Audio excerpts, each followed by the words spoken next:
At a conference years ago, at the back of the conference notes, there was a profile of new people. One of them was my pal Chris. Big grin looking at the camera.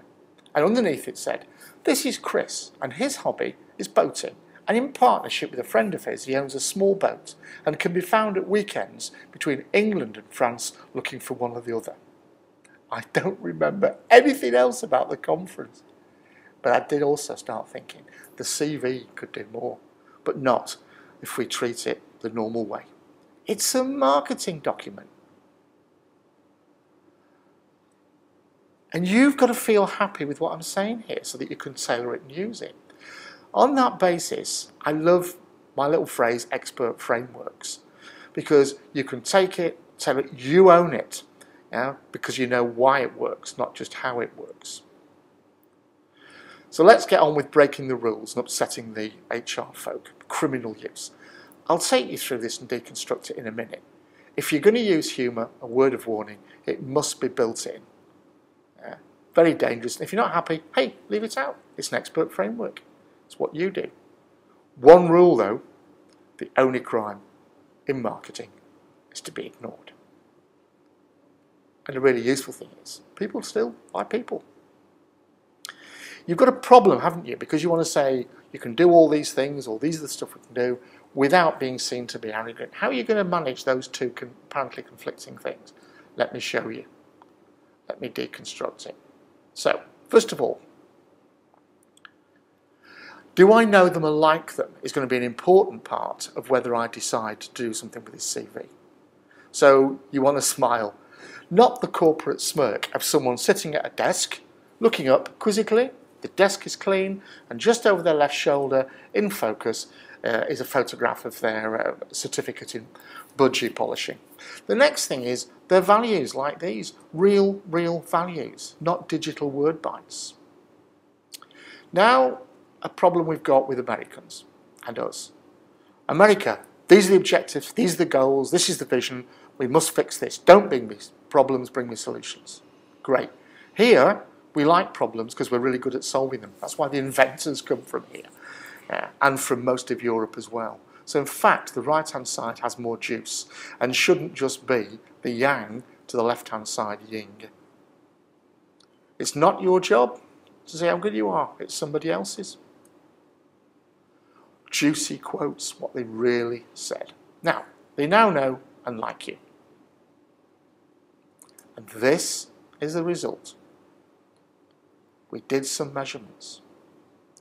In fact, it's far too good not to use for other things. So other options.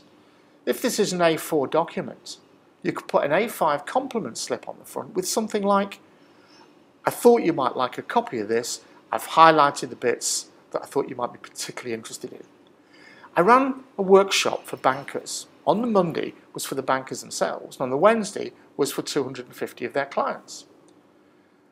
I brought this up on the Monday. On the Wednesday, this fabulously bright lady there came along with this. She'd been down to Pronto Print. She got them blown up into big wall charts and put them up of the 6 people that were in the room from the bank who weren't very good at networking. Didn't need to be. People walked up to them and said, "I've just been reading about you on that wall over there." Fabulous. Bob Monkhouse, finally.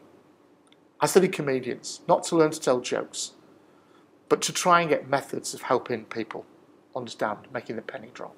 He was so generous. One of the things he said about performing, he said, "John, it is not your job to say how good you are. It's somebody else's job to tell them how good you are. And then all you have to do is wobble on and try and live up to it."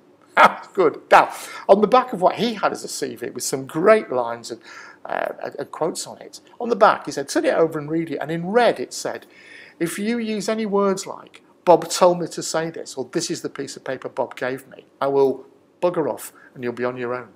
Nice. Now, at this point, I should start trying to sell you things. But because we've read the Google book, almost everything is free. And we only have 3 prices. There's the how-tos like this, and there's the nearly frees. The how-to videos, there's going to be loads of them. This is just the few that are near completion. and they're free. Fill your boots. Nearly free will be ebooks, more of a contribution to costs really. And much as I like Kindle, these ebooks, as well as being Kindle friendly, will have lots of embedded videos, they'll be in colour, and they'll have masters so you can actually drag and then implement the things to make it happen. And there could be the odd joke. Very odd. Now, reassuringly expensive, or, for good causes, not expensive. And these are a few of the things, the feedback that I had, that gave you a flavour for me doing my song and dance act. My favourite quote is the bottom one there on the right hand side. A chair lady who I thought had no sense of humour, big audience, 500 people. At the end of it, when she was summing up, she said that with a huge laugh, and it's my favourite. Somebody said to me, John, bit of a two-edged sword, is that a good quote to put? And I thought, well, it's an honest one. Because if people don't like that, they're not going to like me. So that is a win-win. Bye-bye.